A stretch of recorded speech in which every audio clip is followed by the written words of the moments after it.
Today, we're jumping into the story of a company that built a massive multi-billion-dollar empire by doing, well, pretty much everything the experts told them was a terrible idea. This is the story of how Chipotle got it all right by being wrong.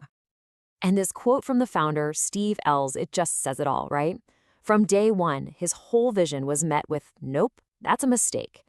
But as we're about to see, being wrong turned out to be the absolute secret ingredient to their success. So where did this whole thing even begin? Well, the founder, Steve Ells, he never actually set out to build a fast food chain. Not even close. His dream was something way, way different. See, Steve Ells wasn't some business guy. He was a chef, a serious one, trained at the Culinary Institute of America, working for a legend, Jeremiah Tower. But while he was in San Francisco, he got kind of obsessed with the local burrito shops, not for the food, but for the system. He was just amazed by how efficient they were. Still, that was just a little idea he tucked away. The main goal? Opening his own fancy restaurant. But when he moved back home to Denver to make that dream happen, boom, he hit a brick wall. He went everywhere, banks, investors, you name it, and nobody was willing to put up the money for his high-end concept. He was completely stuck. So he had to pivot. He remembered those super efficient burrito spots and thought, okay, new plan. He'd open a little burrito shop, but just as a temporary thing, just a cash machine to raise the money for his real dream restaurant. So he convinced his dad to lend him 85 grand, and with that, Chipotle was born. And okay, this is where the story gets really, really good. Because from the moment he started sharing this new plan, every single decision he made was met with a flood of people telling him, you're doing it all wrong. First off, the name. People were like, I can't even say that. Chipoodle? What is that? They said nobody would get it. But Ells was like, no, a Chipotle is a dried smoked jalapeno, and that deep, complex flavor is exactly what the food was going to be about. The name meant something. Then there was the menu. His advisors were just shaking their heads. Wait, burritos and tacos? And that's it? What else? They kept pointing to competitors with these huge, sprawling menus, saying customers need tons of choices. But Ells's vision was totally different.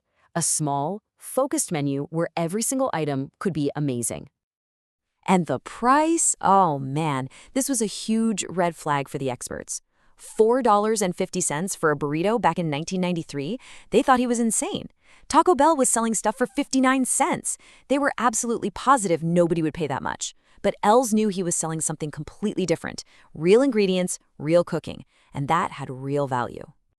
And this one is my favorite. Even the open kitchen, which is like the signature of Chipotle today, was considered a crazy risk. An advisor actually told him, you can't do that. Customers will see raw chicken and be totally grossed out.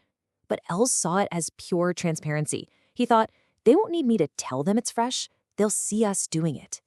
So what happened when you put all these supposedly wrong ideas together? An absolute, out-of-the-gate smash hit. Ells figured he needed to sell about 107 burritos a day just to break even. Within a few months, they were selling over 1,000 a day. Turns out, the customers proved all the experts wrong. So the business model was clearly a winner. That temporary burrito shop was starting to look a whole lot more permanent. And as the company grew, the mission started to get deeper, way beyond just serving up fresh food fast. Ells started asking himself bigger questions. Yeah, the ingredients were fresh, but what did that even mean? Where were they coming from? He felt like he needed to go see for himself what was really happening on the farms that supplied his restaurants. And this led to this one game-changing moment. He went to a sustainable pig farm with Nemen Ranch and saw these animals raised humanely out on pastures. It was incredible. Then he visited an industrial factory farm, and he was just horrified by what he saw. He knew right then and there that he didn't want his company's success to be built on a system like that. And that experience gave birth to this whole new guiding philosophy, food with integrity. This became the new North Star for the company, to actually try and change how people think about fast food by building a system that respects everyone and everything along the way. Now that is a huge, ambitious goal. And to pull that off at scale, you need a system. But it was actually while Ells was exploring a totally different concept, a pizza place, that a simple question from an investor revealed the absolute core of how Chipotle works. So he's at this investor conference and he's passionately explaining the dough for his new pizza place. It's this beautiful, traditional dough that requires real skill to make. And in the middle of all this, an investor just asks, don't you need to make this dough foolproof?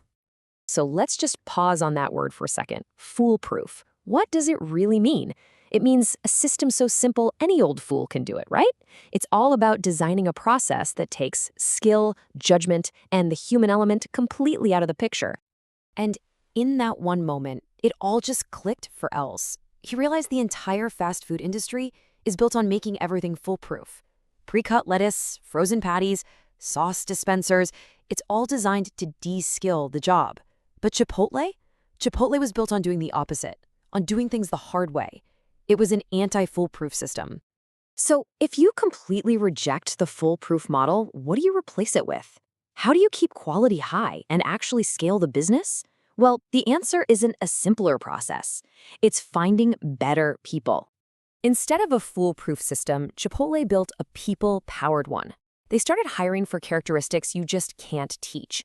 Things like being smart, ambitious, curious, having that high potential. They focused on finding the right people first, and then empowering them to do skillful, difficult work. And this slide just captures the difference perfectly. You go to a typical fast food place, you order a number 7, and someone pushes a button. There's zero connection to the food. But at Chipotle, a customer can ask, hey, what's in this sauce? And the person who actually chopped the herbs and made it that morning can tell them with real pride. It's a totally different interaction. And what happens is you create this amazing, powerful, virtuous cycle. When you empower people and give them real, meaningful work that's connected to a bigger mission, they do great work. And that culture of excellence attracts more top performers who then grow up in the company and become its next generation of leaders. So in the end, Chipotle's entire journey leaves us with this really powerful question. By always choosing the harder path, the more complicated path, the wrong path, they didn't just build a successful restaurant. They showed us that maybe the key to scaling true quality isn't making things foolproof, but instead trusting talented people to do difficult things and do them incredibly well.